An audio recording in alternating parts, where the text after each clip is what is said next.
മലയാളത്തിലെ സിറ്റുവേഷൻ എന്ന് പറഞ്ഞാൽ ഈ ആ വകുപ്പ് കൈകാര്യം ചെയ്യുന്ന മന്ത്രിക്കോ അല്ലെങ്കിൽ അവർ നിയമിക്കുന്ന ഇതിൻ്റെ ഭാരവാഹികൾക്കോ അല്ലെങ്കിൽ അവർ കൊണ്ടുവരുന്ന ജൂറികൾക്കോ എന്തിനാണ് ഈ അക്കാഡമി, എന്തിനാണ് ഈ KSFDC, എന്താണ് അവർ ചെയ്യേണ്ടത്, എന്തിനാണ് ഈ തിയേറ്ററുകൾ കെട്ടിയിട്ട് അവിടെ തെലുങ്ക് ഡബ് ചെയ്ത പടം ഓടിച്ച് കാശുണ്ടാക്കുക എന്നുള്ളൊരു മൗഢ്യത്തിലേക്ക് അവർ എത്തിപ്പോയിരിക്കുകയാണ്.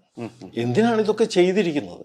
ഇവിടെ ഒരു സിനിമയുണ്ട്, ഇവിടെ കുറെ ടാലന്റ് ഉണ്ട്, ഇവരെ പ്രൊമോട്ട് ചെയ്യുക, നമ്മളുടെ സംസ്കാരത്തെ, നമ്മൾ ലോകത്തിലുള്ള സംസ്കാരം മുഴുവൻ കേരള സംസ്കാരത്തെ ഇങ്ങനെ, കാരണം നമ്മുടെ കൊടുക്കൽ വാങ്ങലിൻ്റെ ഒക്കെ ഒരു ചരിത്രമുള്ള ഒരു ദേശമാണ് നമ്മുടെ. ഹിന്ദുവും മുസ്ലിമും ക്രിസ്ത്യനും ഒക്കെ നമ്മുടെ സംസ്കാരത്തെ ലോകത്തിന് കൊടുക്കുന്നതിന് പകരം ലോകത്തുള്ള മറ്റ് സ്ഥലങ്ങളിൽ നിന്ന് ഈ സംസ്കാരം ഇറക്കുമതി എന്ന സ്ഥിതിയിലേക്ക് നമ്മൾ എത്തിയിരിക്കുന്നു.